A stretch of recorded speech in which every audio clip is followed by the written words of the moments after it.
I'm looking at you 5 minutes in the past. It's weird, isn't it? Hey, Very man. very metaphysical. I read an issue of Watchmen that was something like that. Yeah, yeah. That was my favorite issue. So we're actually reliving it. It's almost as good as having the black and white Mads, isn't it? Reliving an issue of Watchmen with me.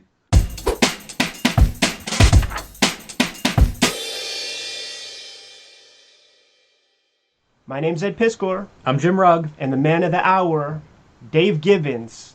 Dave, the Transatlantic Connection. Thanks for stopping by. You're very welcome. It's a real pleasure to be here, Ed. I really love what you guys do on your YouTube, so it's a pleasure to be part of it.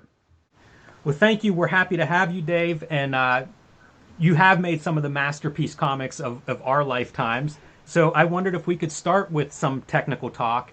I believe you draw digitally now. I wondered if you could walk us through a page creation, what tools you use, what software you use.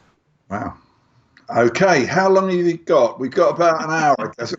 Well, really, I think the thing you have to remember about drawing digitally is you're really just using a slightly different tool. You're actually using the tool that encloses and comprises of the other tools. So although when you first open something like Photoshop or Clip Studio up, you're absolutely dazzled by all the tools that are available, all the layer blending modes and everything. What you really end up doing is just replicating your desktop analog version of drawing. So I use Clip Studio Paint, which used to be called Manga Studio, which is a fantastic piece of software. It's Japanese in origin, but it's specifically made for doing comics. So it does a lot of those real kind of monkey work things like ruling up the borders, making sure your pages are the right size. It's got perspective guides to save you all that painstaking, tiring laying out of vanishing points and everything. And it's also got really great painting and drawing tools. So what I've actually done, I've got as presets all the page sizes that I'm likely to use, like the American comic book, like a British 2000 AD comic page. And so I can just very quickly click on the page the page size that I'm working on. I can also open it with multiple pages, which is a great thing. It gives you thumbnails of all the pages down one side of your screen, and you just click on the thumbnail to work on that particular page. It's a great way of maintaining an overview of everything while you're working. So that's very efficient. But as for my toolbox, I've essentially got a couple of pencils, which would be the equivalent of a hard, blunt 6H pencil and a sharper, smaller HB pencil. Those are both exact equivalents of tools that I would use in the real world. The blunter, harder one for laying stuff out, the sharper, softer one for drawing in detail. And then I've got a couple of nibs. I've got a G pen, which is just like a flexible Hunt or Gillett nib. And I've got a mechanical pen as well, which gives you an even weight line. And I've got a slightly harder pen nib. And I've got a couple of brushes. And so really, that's exactly what I would have beside my drawing board if I was working in an analog style. I don't do as much drawing as I used to, but I do, whatever I do at some point on the computer. It may be that I'm doing a commission where the idea is to have a piece of original artwork at the end of it, in which case I would maybe pencil it out on the computer. And then I'd print it out in a light color and then ink over the top of that. Or I might do it the other way round. I might pencil in an analog fashion and then scan that and ink over it. I'd always do my coloring on the computer. I do all my lettering on the computer now. Again, the whole lettering thing is another bit of monkey work that you don't have to waste time on. And so that's basically the way that I work digitally. What prompted you to transition to digital, Dave? And do you remember, I don't know, any of the learning curve or any of the ups and downs of making that tradition from analog to digital? Yeah, I mean, it's going back a long time now. In what must have been the early 90s, it became apparent to me that computers were the future, certainly, of comic book coloring. And I was working on one of the Martha Washington books, a series that I did with Frank Miller. And I wanted it to be computer colored. So I got in touch with a friend of mine over here guy called Angus Mackay, who has coloured nearly everything I've done since the early 90s, knowing that he had used computers for graphic design and typesetting and for animation. And I said, could you do some computer colouring? And he said, yeah, I could. He said, but my computer's too slow. I would really need to buy a new computer. And I just had a bit of a windfall. I'd done some inking for Image Comics, way back when they started and were like $1 million comic books. So I said to Angus, okay, I'll advance you the price of a computer and I'll get exactly the same computer. And then you can show me, while you're colouring, you can show me how to use the computer. So he did, and we coloured Martha Washington on that, and we were able to send the colour files backwards and forwards to review them. And although it was the days of dial-up modem connections where you'd have to leave a page overnight just to transfer to the other computer, I got my feet wet there. And as Angus used to say, the real problem back then with computers was that the people, but by and large, the people who understood computers weren't artists, and artists didn't understand computers. So it was a pretty hard work in those days. But now, 30 years on from that, 30 years, you've got things like Clip Studio, and they're really very intuitive, really very simple to use. Computers are much quicker. Storage, I remember paying hundreds and hundreds of pounds for an external storage disk. Like I got, 6 gig for the equivalent of $800. I mean, just absurd. So everything is much more artist friendly now. You kind of learn as you go along. And I get the impression now that probably as many people are drawing digitally in comics as are drawing in the old-fashioned way. Possibly more. Yeah, it might be more. Yeah. It feels like everyone I know works digital to some extent these days. Yeah, I'm sure that's totally digital.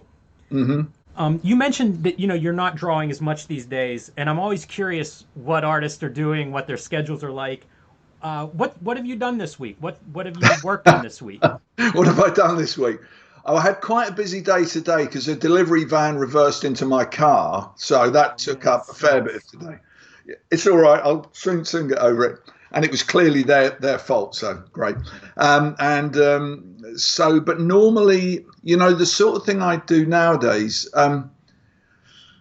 is I do a lot of kind of story development and a lot of kind of advocacy for different companies that I'm involved with. I've been involved with a company called Madefire, who do digital comics you can read on the iPad or on your phone or your Android device, which are kind of motion comics. They've got sound and they've got movement on them. And I'm really interested in exploring new areas of storytelling.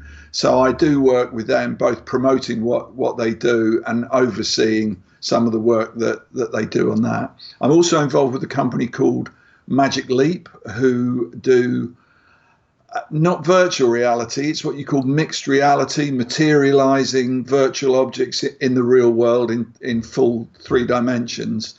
And again, that's got wonderful storytelling applications that are probably a little bit too technical to go in here, but I find really fascinating. Also, a few of the properties that I've worked on in the past, which fortunately I had the foresight to own, after the success of Watchmen, quite a lot of the stuff I've done, I've retained the ownership of. So it means I've got a lot of intellectual properties now that have got, in today's market with the advent of streaming TV and an almost insatiable appetite for visual storytelling, I've got properties there that I'm developing. And that's really interesting work as well. I'm also towards the end of doing my autobiography. I essentially finished it about a year ago, but it's taken a while for us to hook up with the publisher that we wanted. So I'm having to add bits to that because, fortunately, life has continued after the end of that autobiography. So I do that, and I do the odd commission. I don't do really very many commissions. And of course, I am a man of advanced age now, so I don't kind of really want to be working every single day of the week. So yeah, I kind of fill my time doing things like that. Dave, is the autobiography, is that a prose book? Yeah, it will be a prose book. You know, you think, well, I spent my life doing comics. Why don't I do my life as a comic? But actually, I think it's like there's a famous book. I'm going to blank on the name of it, but it's a guy who sets out to tell the story of his life, telling everything that's happened. And of course, he never, ever gets to the end because things are happening more quickly than he can write them down. Tristram Shandy, that's the name of the book. So I thought, no, I'm never going to do it like that. But then I didn't really want to do just, I was born at an early age and then I went to school and then I went to big school and then I went to college and then, that's always seemed a little bit kind of boring and predictable. And, it wasn't something I wanted to do. But then I was really impressed by a book that Dark Horse Comics did a few years ago called Comics Panel to Panel by Mike Richardson and a guy called, I believe, Steve Duin, D-U-I-N. And this was like a history of comics, but it was by subject. It was like an encyclopedia. So you could look at Bob Kane or Will Eisner or, Watchmen or whatever it may be. And there would be an anecdote. And the thing that I really liked about it was some of the entries were 5 or 6 pages long, and some of them were like 2 paragraphs. But the one that was 5 or 6 pages long might only have concerned some feud between a couple of Incas back in the Silver Age of comics. But it was this long drama about how they fell out with each other. Whereas Bob Kane, the creator of Batman, only got like 2 paragraphs. And I thought that's really good because you can just write as much as you like about something. You don't feel that you have to go into all the details of where you went to school and everything. So I've done my autobiography like that. So you can just flick through it and read an entry and get a little anecdote and a little bit of information about me or something I've worked on or a friend of mine or maybe something technical. So I think that kind of keeps it lively. Also, because a lot of my Watchmen artwork has already appeared in, the book you were kind enough to mention, Watching the Watchmen, and obviously Watchmen itself, and in features in the back of the various editions. I'm going to try and have less of that stuff and maybe more of the stuff that I've done, particularly in the UK, advertising work, obscure comics work, underground comics work, that gives a slightly, I hope, fresh insight into what I've done during my life in comics. Let's talk about some of those UK comics. I have a big question for you, Dave. I have access to the first 1,000 progs of 2000 AD. I'm a big fan. And congratulations. You show up in prog number 1, Harlem Heroes, very, very formed. My question has always been, if I ever had the privilege to sit down and talk to you, is where the heck did you come from before that creatively? Because you cannot sit here and tell me that you showed up fully formed that strongly and that's your first comic. No, I did quite a bit before that. I mean, I'd always wanted to draw comics, really, from the time that I first saw an American comic book. That was what I wanted to do. And it is covered in my autobiography, my early struggle to actually get there. But I kind of broke into doing comics professionally by doing stuff for underground comics, which you had completely free reign, not very much money, but you were in print. And also doing stuff for fanzines where I did, covers and ads and little amateur comic strips. And I kind of found out what it felt like to draw. And then I was lucky enough to work for a British publisher called DC Thompson, who are based up in Dundee in Scotland. And they're one of the major publishers of comic books and consumer magazines in the United Kingdom. And I worked for them. And the way they would work is that they would get the artwork for an entire series of stories before they printed it. So there were no deadline problems at all. You do 9 episodes, and only when you'd done the 9th one would they then start to print the first one. And they were very good in that they always wanted to see your pencil drawings. So I was working through an agent in London at that time. So he'd get the script, send it to me. I'd draw the script up in pencil, take it into him. He would send it up to Scotland, and they would write notes on it. The real nuts and bolts of how you do comics. Stuff like, we need to see the expression on this character's face, or we need to see the key going in the lock, or we need to see the reaction to what's just been said. And then they'd send it back with those notes scribbled in the margin or with post-it notes, and I would make the necessary corrections and then ink it in, and then while they were looking at it, I was penciling the next one, and then I'd be inking it when it came back. So it kind of went on like that. They didn't pay very much money. They didn't let you put your name on the strips, which was fine. So I was able to make all my mistakes kind of anonymously.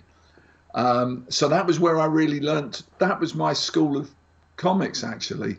The other thing I'd done just before 2000 AD through that same art agent, and in collaboration with a good friend of mine, Brian Bolland, who you obviously know, was a character called Power Man, who was a kind of black superhero for a series of comics to be published in Nigeria. And so this was full of, black people doing superheroic things in Nigeria. And when they were getting 2000 AD going, they had this strip called the Harlem Heroes, which was obviously based on the fantastically entertaining Harlem Heroes. Globetrotters. Harlem Globetrotters basketball teams. Thank you. And this was basically black guys flying through space, and they obviously thought, he can do exactly the job description. So I went over to see them with my agent, shook hands with the editor. They got many artists to try and draw these flying sportsmen without any success. A lot of the European artists, just don't understand superheroes, and it took somebody like me, who essentially was always in his bones an American comic book artist, to actually give them that kind of flash and that elegance and that kind of muscularity that the story needed. Speaking about British comics, I do wonder if you can point us to any influences that are British centric. Like, we know guys like Frank Bellamy here. We know Mick Anglo for dramatic reasons with the Miracle Man. I mean the Marvel Man rights and all of that. So, were there any British influences that we don't know about that we need to go digging in the crates to try to discover? Yeah, well, I mean, we had a lot of really well drawn comics when I was growing up, in the sort of 50s and 60s. But a lot of them were actually drawn by European artists, by people like Arturo del Castillo and Hugo Pratt. And there was another couple of series of war comics which were drawn by wonderful Italian artists. There was an artist called Gino D'Antonio, another artist called Ferdinando Tacconi, a Spanish artist called Jose Ortiz, whose work later showed up in Warren magazines in the States. Just wonderful Victor de la Fuente, marvelous artists. And a lot of their stuff was published weekly in Britain. We did have our own artists as well. Frank Bellamy, who you've mentioned, Frank Hampson, who created Dan Dare. There was a particular favourite of mine who drew a series called Rick Random, Space Detective, and his name was Ron Turner. And he obviously had looked at a lot of American science fiction magazines. He drew a lot like an artist called, I think, Ed Emshwiller, who used to do black and white illustrations in Astounding Science Fiction and titles like that. And he drew the most wonderful aliens and spaceships, and it was in those days where this space detective, very suave, would be smoking a kind of space cigarette. It was all very elegant and very much appealed to my kind of interests. Smoking, that is, obviously. And so he was a big influence. There was another artist called Brian Lewis, who unfortunately died very young, just at the point where he was going to become really quite famous internationally. There was a wonderful artist called Sid Jordan who drew a newspaper strip called Jeff Hawke, which was another science fiction strip, again with wonderful, wonderful illustrations of aliens and ships and moon bases and all that kind of thing. So yeah, so there was fairly rich pickings there as well, and of course we also got the American imports. So we got like Mad comic reprinted in Ballantine books on sale in England. We got the Superman and Batman titles. We got my favourite title of all time, which was Race for the Moon, which was a Simon and Kirby comic book. So yeah, there was a wonderful mix of influences, but it was really always the American and science fiction school that I was drawn towards. Dave, as we get into your American work, and I'm thinking of Watchmen specifically, we have so much stuff like the thumbnails that you did, the very detailed thumbnails, and also the lettering on Watchmen that I think is an integral part of what makes Watchmen work so well. Mm-hmm. Those are elements.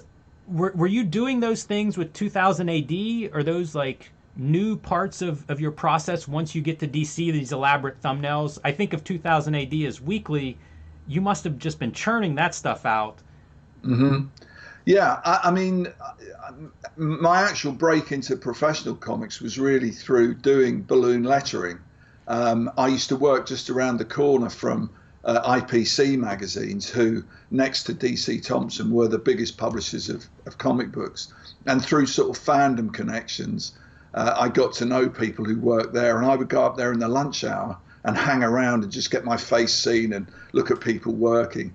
And I actually, started to letter stuff for fanzines. And then one day I got offered, if you can do it really quickly, you can letter this page. So I did, and it was pretty appalling, but I did get paid for it, and it was a foot in the door. And then I got known as being very reliable, which is one of those tripod of things. I'm sure you've heard the thing, be very good, be very reliable, or be a very nice guy. And I could be a very nice guy and I could be reliable. So I got a reputation as being reliable. So every week I would get sent bundles of artwork. Now, unlike American comics, where the lettering is normally done on the pencils before they're inked, in British comics, you would get the finished artwork penciled, inked, with maybe some spaces left on it, maybe not. And you would do the lettering on what we call patch paper, which was a sticky back paper with a high quality face on it. So you would actually do your lettering on there and cut the balloons out and stick the balloons onto the artwork. So every week I would get a bundle of maybe 8 or 10 pages of artwork to letter. And it would mean that I got all these wonderful artists to study up close. There was humour stuff, people like Ken Reed, Leo Baxendale, whose names will mean nothing to you, but were wonderful artists. Or people like, I particularly remember Don Lawrence, and who went on to do Trigon Empire, and also a South American artist called Solano Lopez. And it was just wonderful to actually look at that original artwork up close and see where they'd used a brush, where they'd used a pen, how much they'd watered their ink down, how many mistakes they'd made, how many times they cut back into the line work with whiteout. So it was, and how to draw big, to have it reduced, to see exactly how coarse you could make it before it became unacceptable, but it could be made fairly coarse. And so that was a wonderful experience. And that's why I think to this day, and again, you can see them in the background there, we were talking about what books you've got, those wonderful artist editions that IDW and DC have been doing, where it's the equivalent of looking at original artwork with all its mistakes, with all its warts and all. And that, again, was a wonderful part of my education, just to look at professional artwork up close. So when I came to work for 2000 AD, I was already established that I would letter my own work, which is a nice thing to do for a couple of reasons. One of the reasons is that when you pencil something out, at some point you've got to put an ink line on it, and that first ink line can be a little bit intimidating. But if you do your own lettering, you've got lots of ink lines, you've got lots of solid black on the page anyway, so it makes it feel like you're really just finishing something off psychologically, which is good.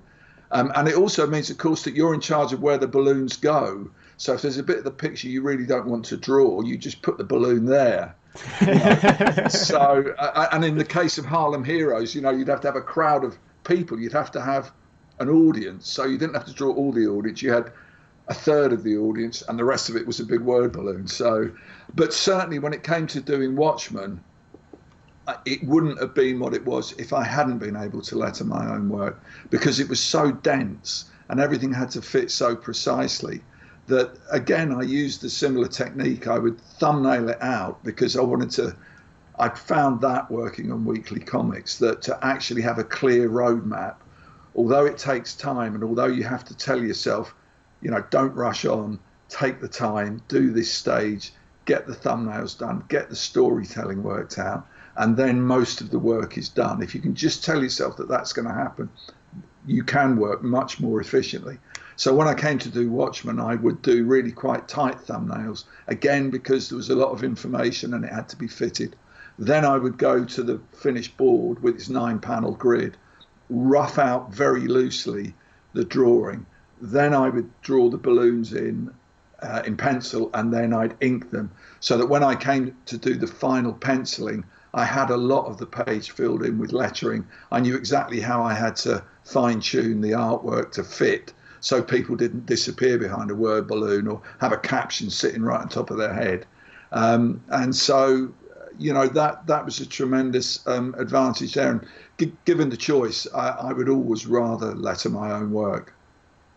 Would the thumbnails are very, very faithful to the finished pages when it came to Watchmen, when we compare and contrast.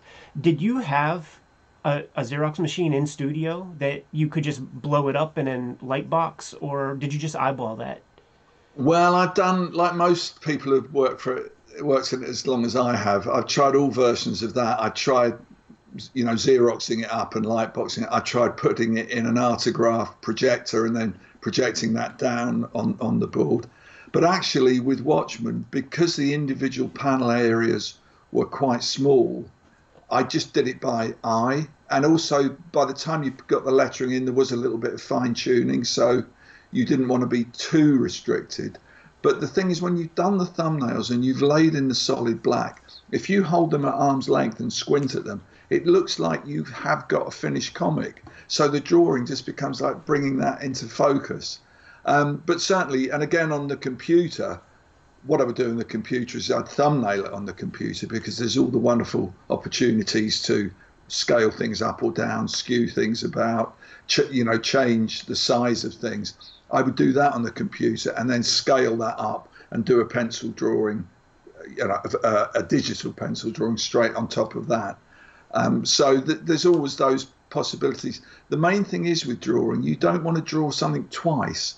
So when you're doing a thumbnail, really you're doing a design, you're doing almost an abstract design, and you save the drawing until you're actually drawing it. If you draw it all out in very fine detail and then have to draw it again bigger in very fine detail and then have to ink it again in very fine detail, it becomes really tedious. So I would concentrate on the design with the thumbnails, and then in the penciling I would get everything correct. I'd get the anatomy correct, the perspective, all those things correct. And then when I came to ink it, I'd loosen it up again. I'd try and get a bit more kind of juice into it. So that's the way I would prefer to work. Always like something to think about, something to do, something to make you pay attention, rather than just go around those lines again. We were just looking at the watching the Watchmen book before starting Skype up with you, and we see, 100-page scripts from Alan Moore.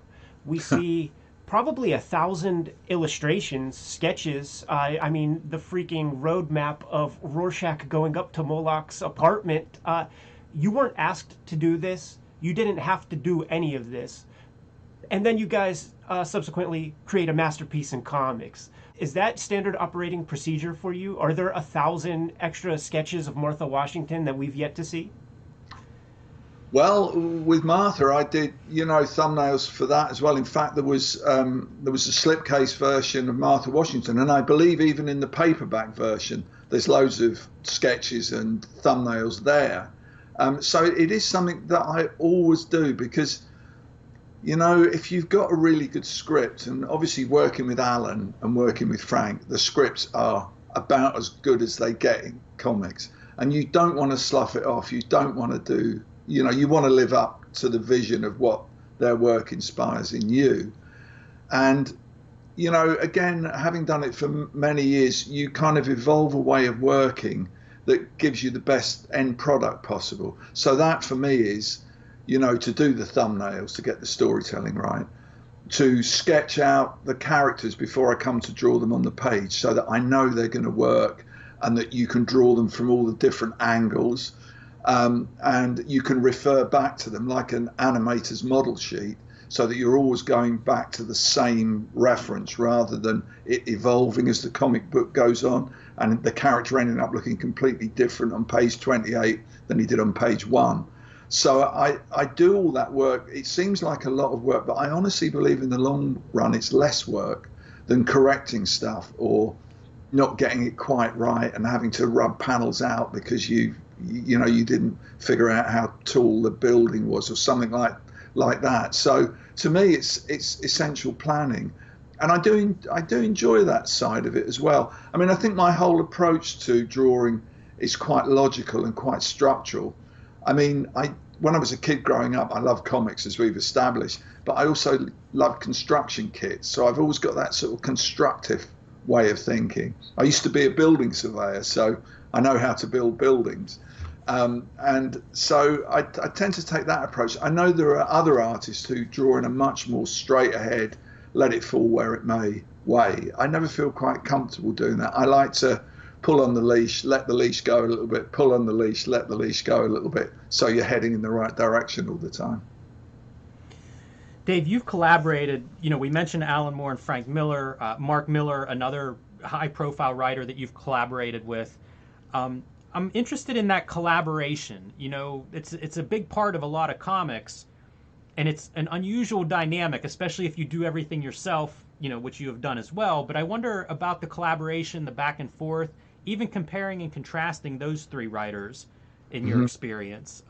How are those different? What do you look for in a good collaboration? Right.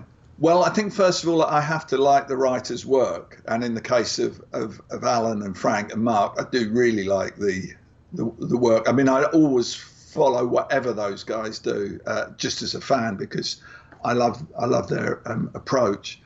Also, if you've got some sort of friendly rapport with them, and when we did Watchmen, I was very good friends with Alan. I've been friends with Frank for God knows how long. I was only speaking to him yesterday on the phone, and Mark, I haven't known as long because he isn't so old, but I've always really liked Mark, and I love Mark's attitude towards things. So they're all different.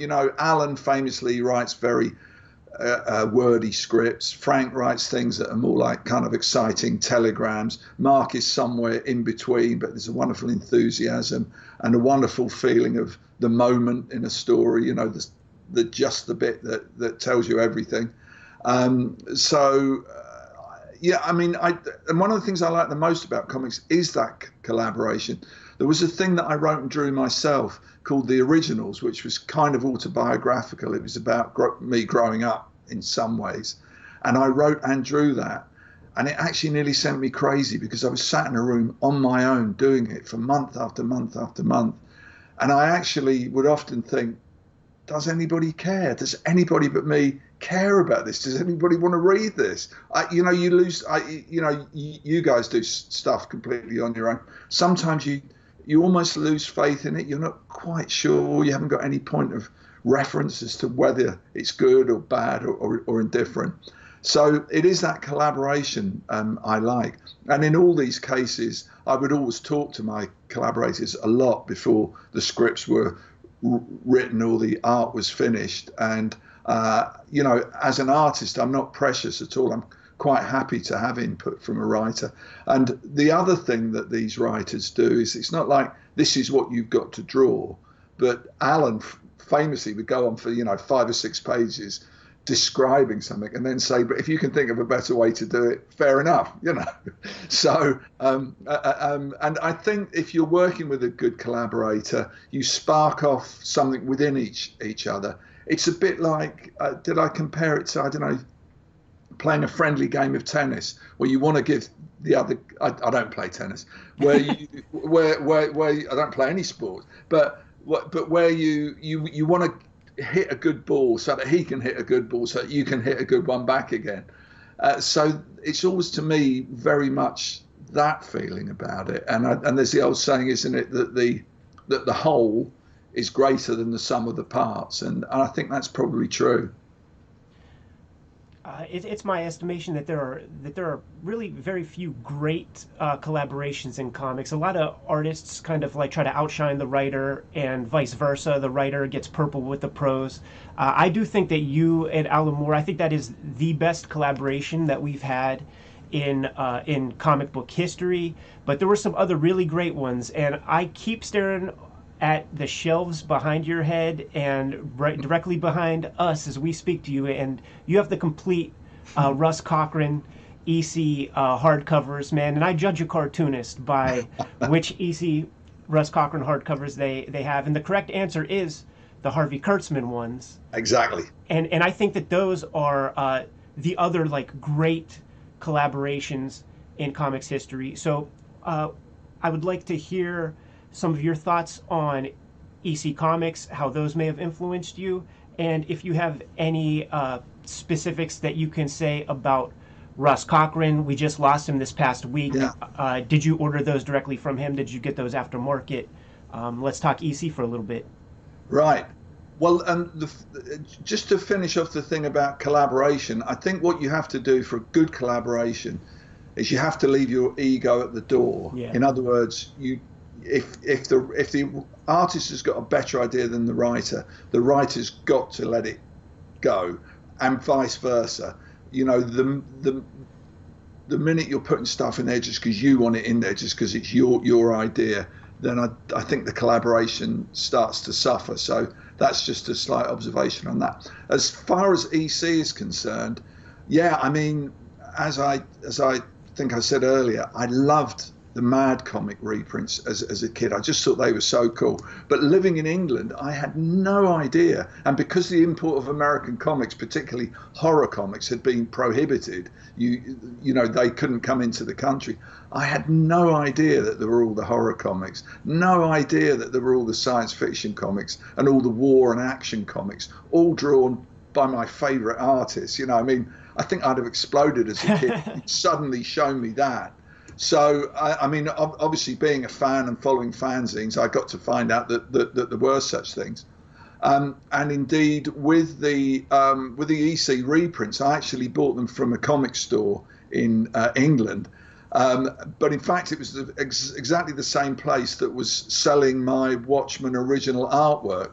So I had a really good tab with them. So I would actually, I just, whenever there was a new EC library out, I'd just go in and pick it up, no question.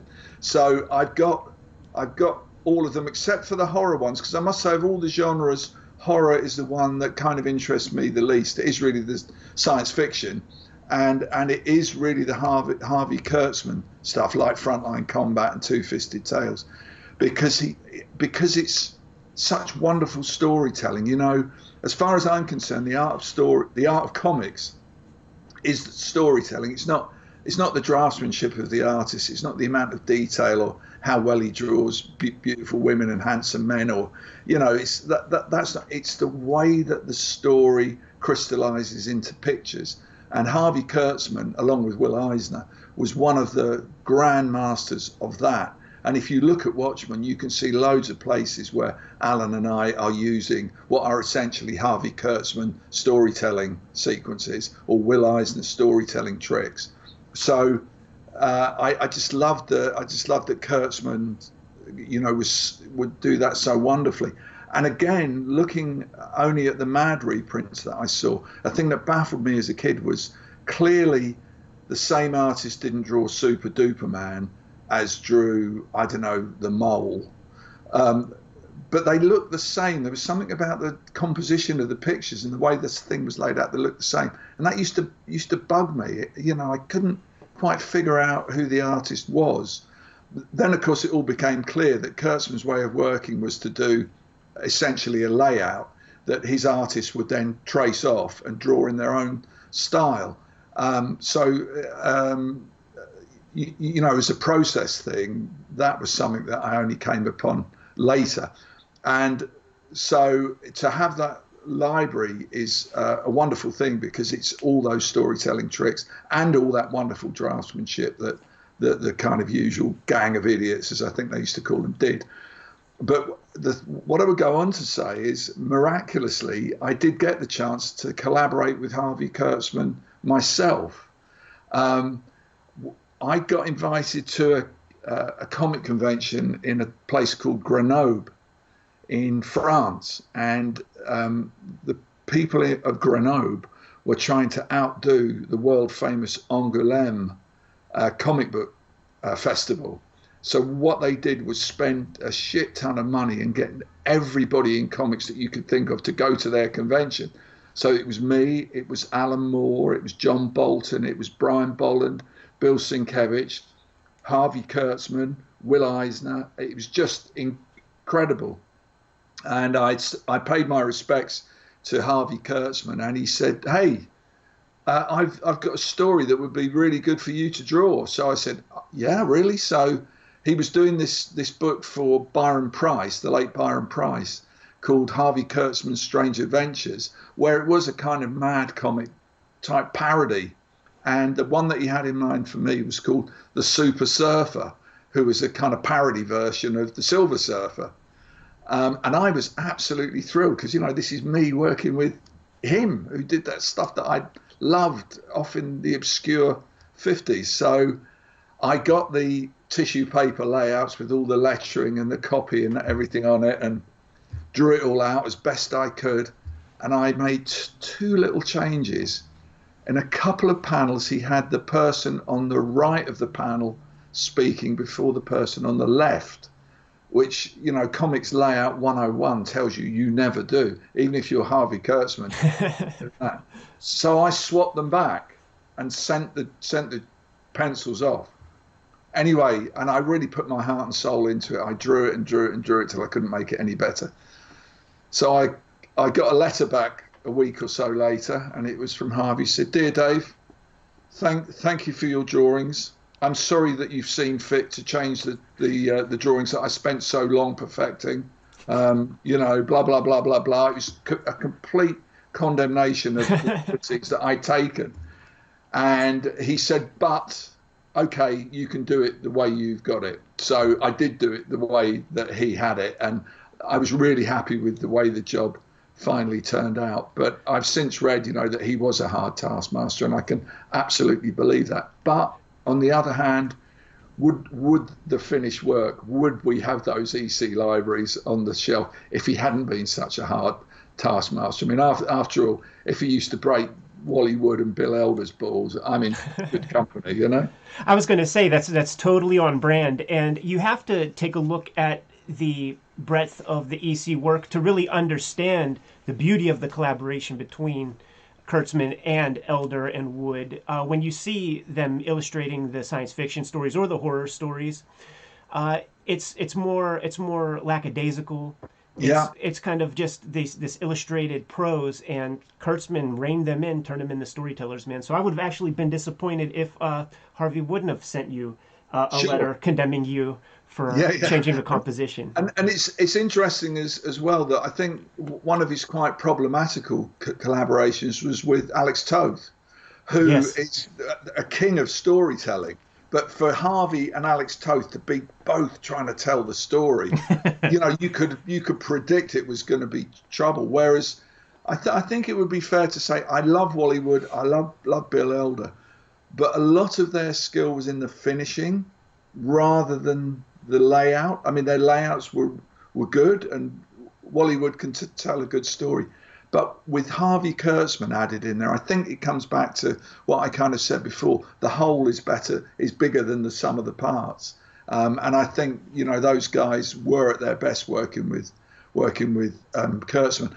I would say, however, to slightly redress that I think the work that they ended up doing on Annie Fanny, Little Annie Fanny for Playboy, I consider in some ways to be a bit of a kind of a waste of their talents. And I think they were maybe given too much time, too much room to redo and correct and finesse things, that by the time the stuff got out in print, it looked a bit overworked to me. You know, I think there's that happy medium where you've got just enough control and just enough time, and then there's having too much control and too much time. That may have been some of Hugh Hefner's influence too. You know, there's a lot of stories about his involvement and kind of, you know, being an armchair cartoonist himself. Yeah. And, yeah, I mean, it was still astounding work. I mean, the craftsmanship in it is absolutely amazing, but it's always felt rather limited in its scope to me. But anyway, that's just me. But Kurtzman, absolutely a god. Changing gears a little bit, Dave, you've had this long career that's gone from 2000 AD, you know, into Secret Service. I don't know if that's most recent, but you've gone into like creator ownership throughout your career. You've kind of moved towards that, and the comics industry as a whole in some ways has moved towards that. And I wondered if you could talk a little bit about your experience through the 80s. You know, the Turtles come up, Jack Kirby fights with Marvel. Were you involved in that? Was that conversations that you were hearing with other creators? Were you conscious of moving in that direction as your career progressed? Yeah, I mean, I think, in England, unbelievably, even more so than in the States, comic artists were treated really, really badly. We used to have a little society called the Society of Strip Illustration, which sounds very British, and we used to get various speakers to come along. And we got a legal guy from IPC magazines, who were this huge publisher of comics. And we were asking him, why can't we have our original artwork back? And he said, because what you would do is you change some details and then you'd resubmit it the next week, which was just ridiculous. And it was at that point, it was such a specious and such an empty and ridiculous argument, if you know anything about how comic art is done, that you could see they didn't really have a leg to stand on. They did eventually, through 2000 AD, start returning artwork after we put pressure on them. Originally, they would make us pay for high quality silver prints of it and then give us the artwork back. Then they just gave us the artwork back anyway. The other thing that 2000 AD did, really at the instigation of Kevin O'Neill, who later went on to work with Alan, but who in those days was the art editor on 2000 AD, we actually got credits. We got printed credits, which was a complete break with British tradition.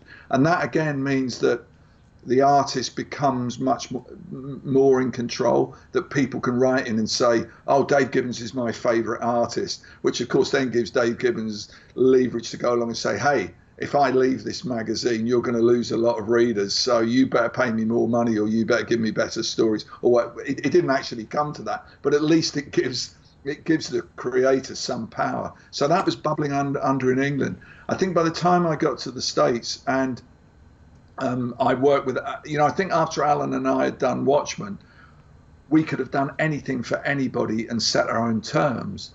As it happened, it was Frank Miller and I who wanted to work together after that, just for a change of scene, not for any other reason. And God knows Alan was busy enough with all the other things he was doing. And we knew that we could take whatever we did to any publisher and more or less write our own terms.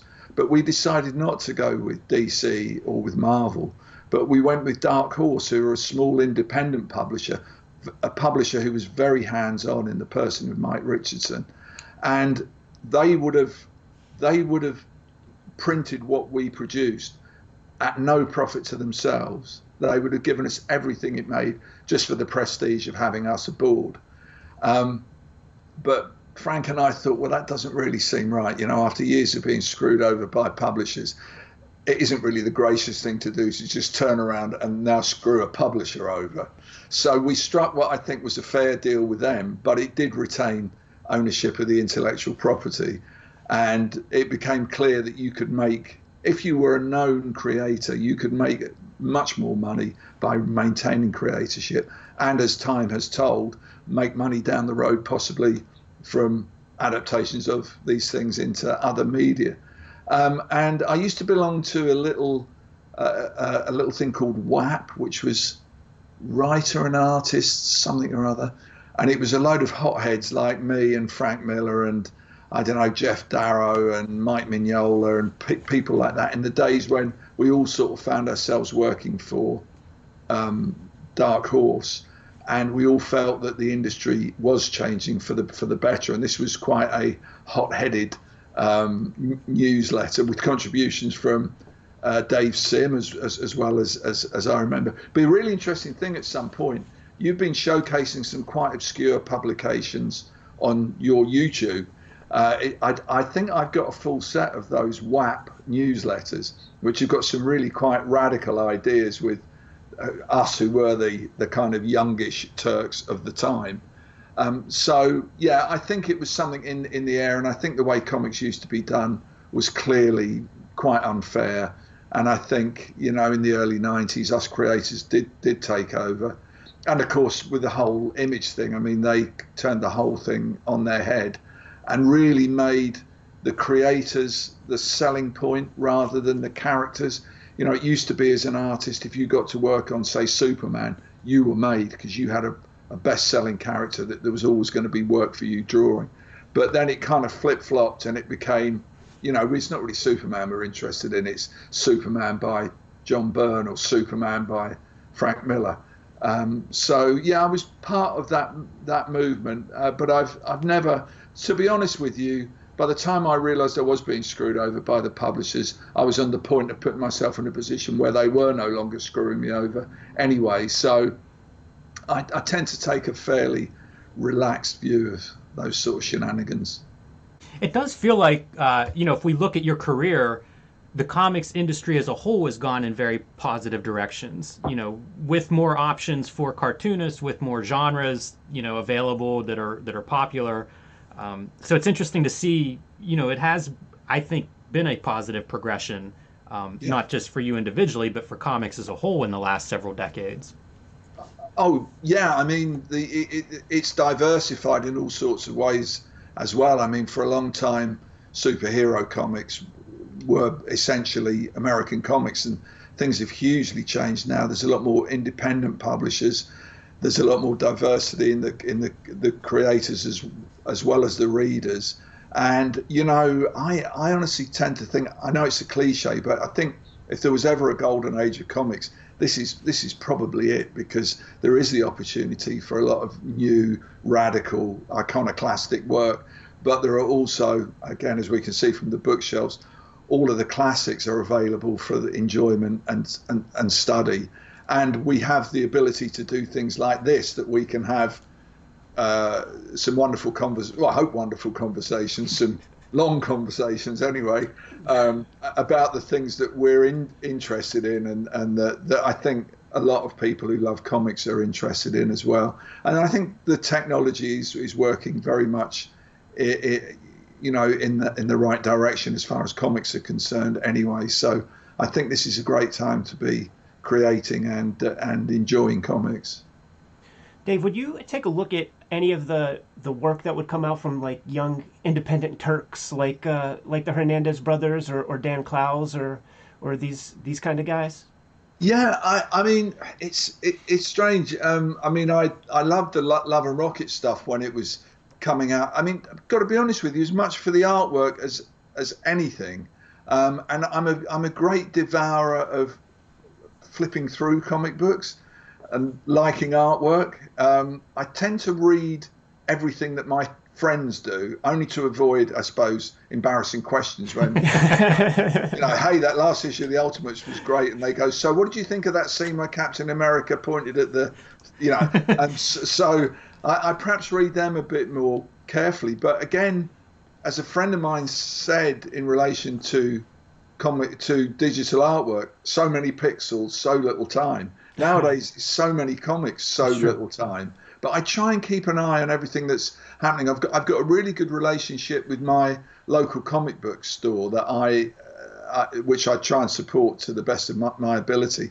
There was a time when I would get sent every comic book that DC would publish, which is kind of like, be careful what you wish for. Because if you said to 10-year-old Dave, who was collecting Superman, Dave, one day you will get every comic book that DC publishes delivered to your door free of charge. You will never miss or never have to pay for an issue. I would have said, that's impossible. That will never happen. It did come to pass. But of course, what happens is, knock, knock on the door. It's the UPS guy with yet another fucking book of comics. So I would pile those up in the corner, and then phone my local comic book store up, and they'd come and take those away. And in return, I would get what is an even better genie's wish. I could then walk in that comic book store and take anything I wanted off their shelves and never have to pay for it. I'd be a licensed shoplifter. So in that way, I'd see quite a lot of the Marvel stuff and quite a lot of the independent stuff. And the guys who run the comic book store, as most good comic book guys do, would make recommendations to me, or I'd say, what do I really need to see? And they say, oh, you need this and you need that, and you should take a look at that. And indeed, they'd eventually probably get the comics back anyway with the boxes of DCs. So I try and keep in touch with things. Now that you've got comics available digitally, I no longer get the boxes of DC comics. I still do get the hardcover books, which is quite nice because some of those I actually want to keep. I look at a lot of stuff on my iPad via the Madefire app, but I do still get that, it's comic book day, on a Wednesday. I think, whoa, I can get some comics on my iPad. So I've still got that enthusiasm for comics, but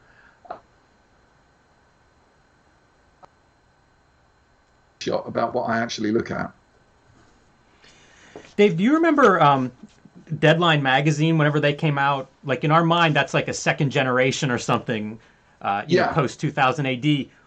Was that something you were looking at, something you were impressed by? That had left a mark on me, so I'm always curious because it's some of my favorite artists come out of that, like Jamie Hewlett. Yeah. No, I mean, that was a wonderful experiment because that was people, again, England is so small that kind of once a month they would have or more or less once a month, they'd have a comic mart. It wasn't quite big enough to be called a comic convention, but they'd have this comic mart at a place called the Westminster Central Hall, which was very near the Houses of Parliament in England. So once a month, we'd all go along there and we'd wander around the comic mart in about 20 minutes because it wasn't very big. We'd then go in the pub next door and we'd remain there for the next 3 or 4 hours talking about comics, and then we go out and have a pizza and have some more beers and carry on talking about comics again. But there was no kind of discrimination at all. There were comic book professionals, comic book wannabes, fanzine artists, people who were just collectors, people who had very little to do with comics but just like to come along for the chat and the atmosphere. So a lot of relationships got formed in those. And 2000 AD in itself was kind of a social club. We'd all go out for drinks and have a chat and all feel like we were very much on the same team there. And it was really, you're right, it was, say, the generation just behind myself and Brian Bolland. It was Jamie Hewlett and it was Brett Ewins and it was Steve Dillon, people like that. And they were very enterprising in actually taking the initiative and publishing their own magazine. And I used to really enjoy Deadline, and that kind of fed back into mainstream comics as well. You got things like Crisis, which the publishers of 2000 AD put out, which had, a lot of those artists now coming back into the kind of mainstream. And so it was a really interesting thing. We've had amateur comics and we've had underground comics that were different than mainstream comics. But I think Deadline was what you might call a kind of ground level comic. That's what they used to call in the States a magazine called was it called Star Reach? I'm not sure, but kind of a ground level comic. So it had the kind of ethics of underground comics, but it had the appearance of above ground comics. So it was a really, really interesting mix. And I think a lot of people like Steve Dillon and so on really got the chance to strut their stuff there. And Jamie Hewlett obviously went on to huge success, you know, way outside the field of comic books. You mentioned the smaller size of the British comics scene, and through various interviews, Alan Moore has painted the picture of like the early British fandom as being this very, very small, kind of close-knit group of fans. Everybody kind of knew everybody, and I wonder if you were a part of that exact scene, like, you know, the Steve Moore, Alan Moore era of fandom or whatever. Yeah, well, I actually came to fandom long before that. As I say, I used to love American comic books, and I had a few friends locally who were quite interested in American comic books that I'd swap issues with and plunder their collection. And most of the people, once they stopped reading American comics, which like most normal people, they did at about the age of 12 or 13, I got to inherit their collections anyway. But I actually, one week when I was about 12 years old, saw a letter in the British weekly comic, The Eagle. And it was a letter from a guy in South Africa called John Wright. And he said, I publish a magazine which is about comics and comic stories. So if you're interested, please send a postal order or whatever to this address. And I thought, oh, wow, this is great. So I sent a letter to that address. And I can remember coming in from school, and there was an envelope on the shelf in the kitchen from South Africa. And in it was this mimeographed couple of sheets of paper with a drawing of the Justice Society of America, you know, which is like, wow, you know, other people all across the world know about this stuff. So I corresponded with him. He put me in touch with some other English people who had responded to that letter in the Eagle. And I also got in touch with American fandom. I was actually there was a guy called Jerry Bales, who was more or less the father of comics fandom. He used to put out a thing which was a directory of comic book fans, basically. And I was in that when I was 12 years old, back in 1961 or 2 or whatever it was. And I made contact with a lot of American fans there. So I was in that fandom really quite early on. But then it got going again, fandom, probably in the late 60s, mid to late 60s. And the first couple of comic conventions that were in England, I really didn't know about. It was before I sort of got back into comics. But yes, starting in about 1970, I became part of that fandom. And when I was hanging around the offices of IPC, as I mentioned earlier, a lot of the people there, like Des Skins, Steve Moore, Steve Parkhouse, were all American comic book fans who had found their way into British comics. And from then on, British fandom really took off, and there was at least one kind of yearly comic book convention where they would get thousands of people in a big venue.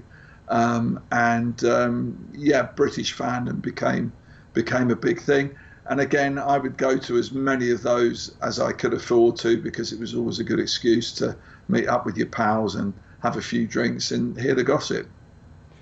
Did the publisher of 2000 AD, did they publish Battle in Action before that, or did that?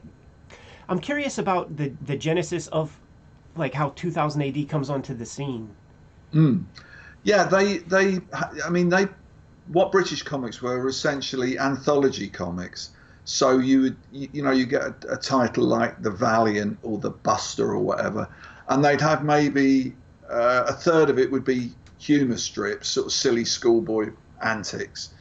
And then a third of it would be if a third of it was funny, 70% of it would be kind of serious. So you get stories about soldiers in World War II, or you get stage magicians who had adventures, or characters like the Spider, who was a villain. A lot of British comic book characters were actually villains, which is kind of interesting. So it would be the villain always getting foiled by the idiotic policeman.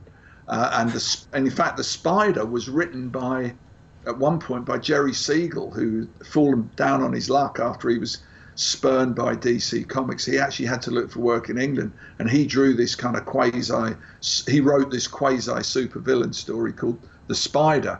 So you get a kind of a really odd variety of, you get sports strips as well, racing car drivers, Indian wrestlers, you know.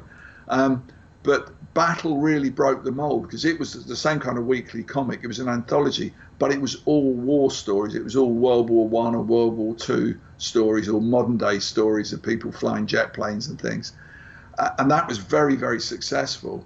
So then it was mooted that there should be a comic called Action, which again took the same sort of rugged, non-funny approach to storytelling. And it had like a secret agent in it, and it had a giant shark, you know, lots of ideas that had been kind of appropriated from movies. It was very violent. In the end, it got stopped because it's too big of a hoo-ha to go into. But as usual, it was felt that it was corrupting the youth of the nation, and if it was just to go away, then there wouldn't be any more juvenile delinquency. You know how that works. And so on the back of Battle and Action, and with Star Wars on the horizon, which looked like it was going to be a fairly big movie, it was proposed to do a science fiction comic, and it was called 2000 AD.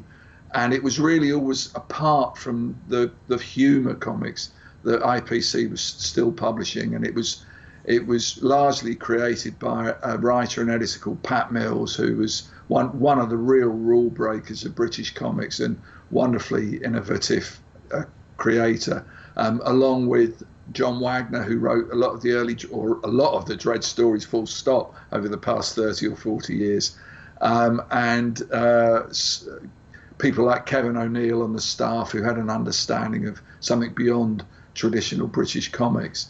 So yeah, I mean they were real mold breakers, and I mean it's just amazing actually, given that the average life of a British comic would have been 7 years. I think that's the template that they worked on, that every 7 years there'd be a turnover of readers, which was great news for the publisher because it meant they could then start reprinting stuff and people wouldn't realise that it had already been out, you know. But with 2000 AD, amazingly, it's retained its readership and is still going today in an unbroken run. And it a couple of years ago had its 40th birthday party, and of course it was all us guys who were the creators, and we're now in our 60s, and there were all the fans who are now guys in their 50s, but we still love 2000 AD, they still love 2000 AD, so somehow it's sort of held on to us, and it always was something that we had more than just a commercial investment in. We really felt that it was our clubhouse, and it was comics as we always wanted them to be. Dave, are Japanese comics imported much in England? Like, we have manga here in the States, and it's become a very big part of the comics market, I guess. Is that something that you see there? Yeah, you do see them in bookshops rather than in a kind of newsstand environment. And most bookstores in this country have a graphic novel section, which has got, you know, all the stuff you might expect, and they have a manga section as well. And yeah, I mean, manga definitely broke the mold over here. You know, friends' daughters that I know are really into manga. You know, it seems to have brought a lot of women into the comic book realm because I think the stories sometimes are more interesting. I think most women haven't got much time for two big muscly guys knocking each other through brick walls, you know, whereas, you know, they're probably much more sensible in their storytelling choices. And although, frankly, I find manga rather baffling, I do appreciate why they are so successful. I mean, I've loved things that are probably nearer to the American or British model, like Akira, for instance, or like, and I'm blanking on it, Masamune Shirow, you know. Ghost in the Shell.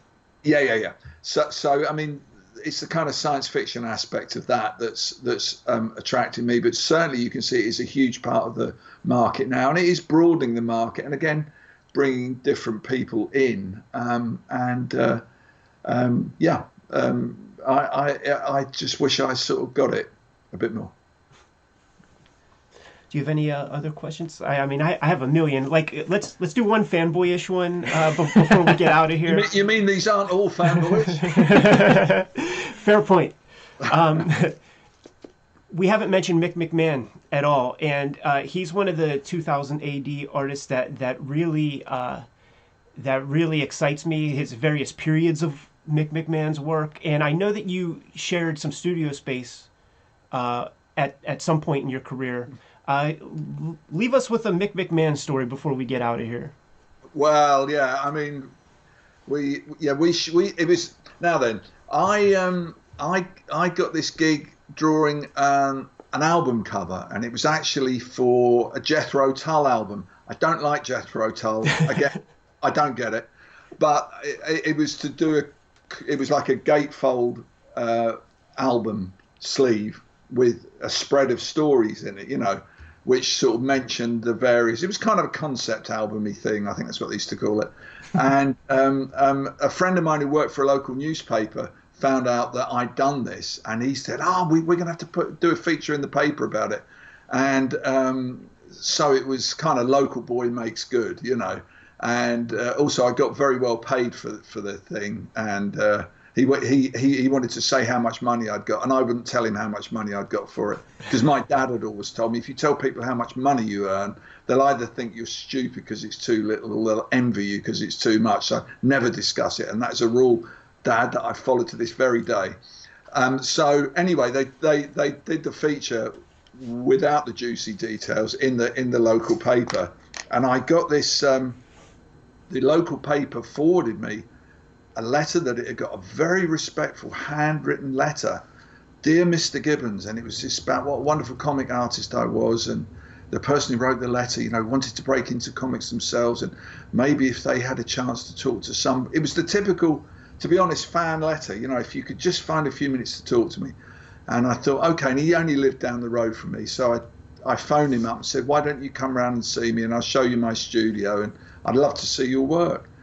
Expecting that it would be the normal, not particularly good, stuff that you quite often get shown by people who don't actually appreciate what professional comic book art should sort of look like.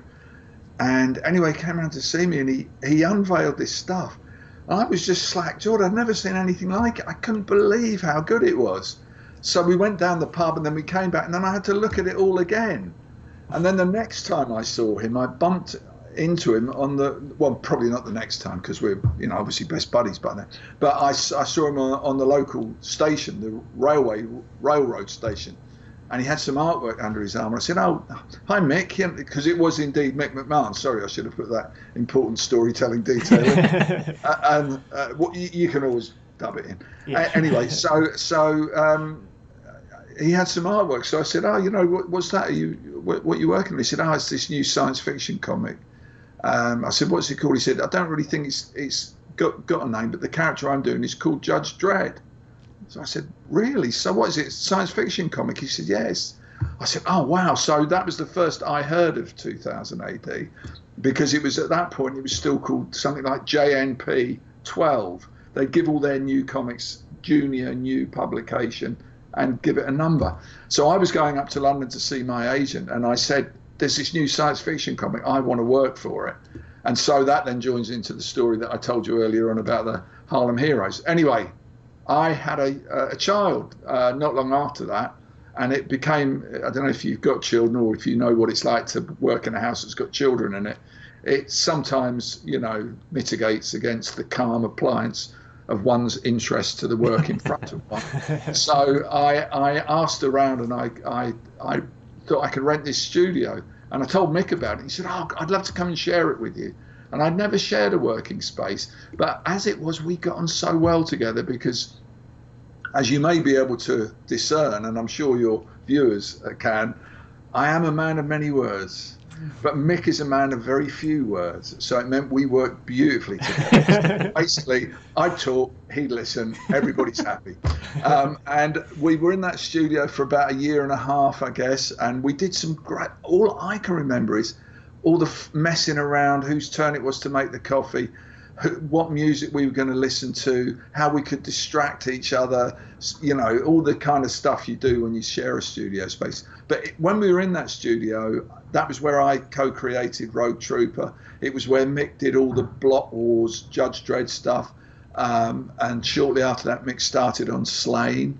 And we got on really well together. And we're friends to this very day. In fact, I saw him not long ago. We were at a convention together and we had dinner. These days he talks a little bit more than I do, and I leave a few more spaces to enable him to do so. But we've always had a very good relationship, and I think we learned a lot from each other.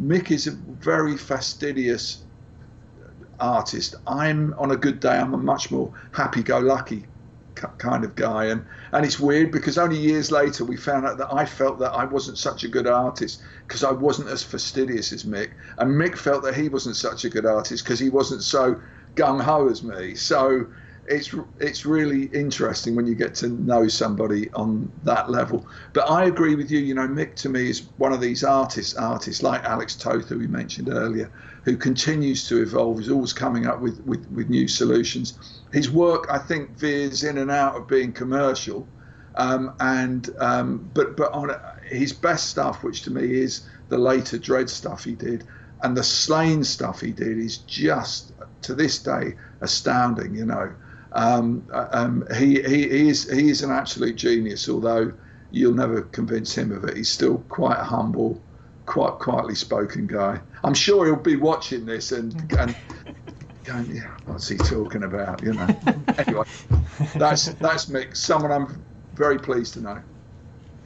Yeah, thanks a lot, Dave. And we actually just showed off. Jim rated the quarter bins, and there were Eagle reprints of Judge Dredd, and we showed off the famous Judge Caligula. Oh yeah. Issue. Right. With the fishbowl. So this is about the fishbowl, is it? Right. Yeah, because I mean, I couldn't resist it. You know, Mick is a brilliant draftsman. I envy his draftsmanship, but none of us is perfect. And I've got some panels that I cringe to look at. But there was this particular panel of Mick's where it's Judge Caligula holding up this goldfish bowl with a little goldfish swimming around it, and I don't know, he's just appointed the goldfish the ruler of Mega City 1 or something, you know, just like didn't Caligula make his horse the leader or some weird stuff. Anyway, doesn't matter. It's a figure holding up a fishbowl. Not the easiest thing to draw, and Mick absolutely ruined this picture. It was so bad. And so whenever Mick would subsequently get cocky with me, you know, like he'd come and stand behind me while I was drawing something, and he'd belch, you know, that's what he'd typically do, and I'd go, well, at least that's a good figure, and he'd go, is it? And then all I'd have to say to him is Judge Caligula, and that would shut him up. So that was my trump card. Whenever Mick got too critical of me, I'd just play the Judge Caligula card and he'd shut up. So yeah, but we're all human. Dave, I'm glad we have that on the record, especially if Mick McMahon is out there watching, because Mick, we want you on here. Tell us some Dave Gibbons stories. there are all the stories about me all put me in a good light because I'm such a wonderful human being, and let's face it, very talented artist. There's no, you know, no. That's goddamn right. We all have our Judge Caligulas somewhere, don't we, guys? I'm still trying to get out of my Judge Caligula, man. Yes. You could make a career of that, you know. I mean, you know. Oh, were you about to name names? No. I think I'm good, Jim. Yeah. You're good. This is great. Thank you very much, Dave. Really appreciate your time. It's wonderful talking with you.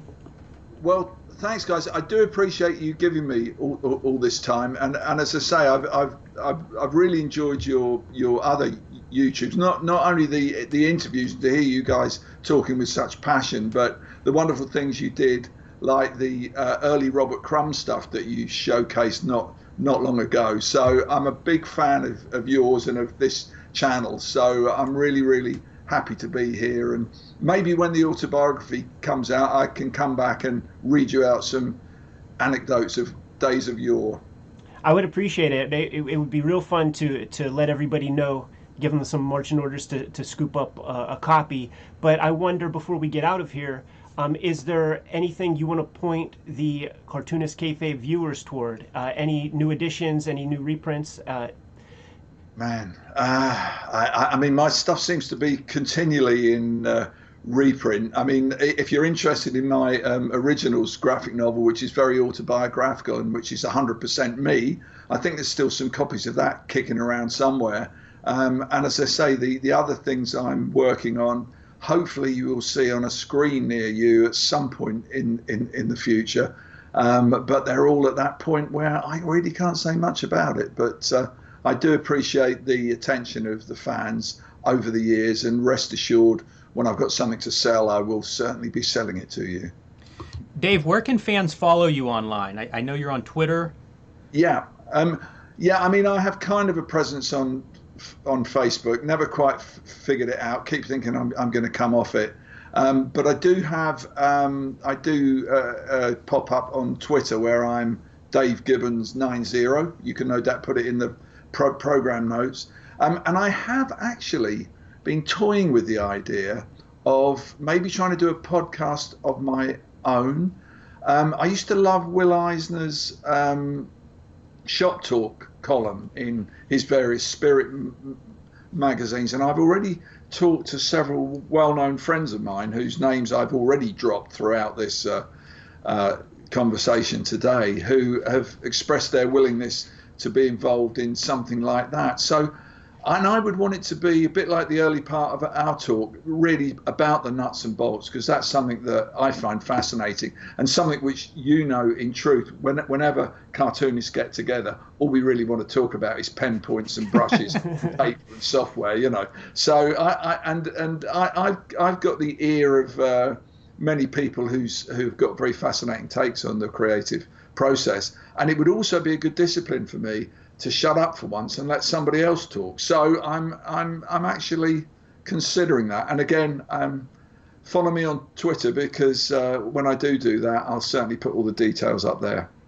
Dave, that's huge, man. You've made so many great contributions to the medium of comics, and you get everything together and make that happen. That's another amazing cornerstone that you could bring to this culture of comics that we are students of, and that we appreciate. Good. Anything else, Jimmy? That's it. All right, we're getting out of here. Everybody take care. Right, thanks very much. Bye.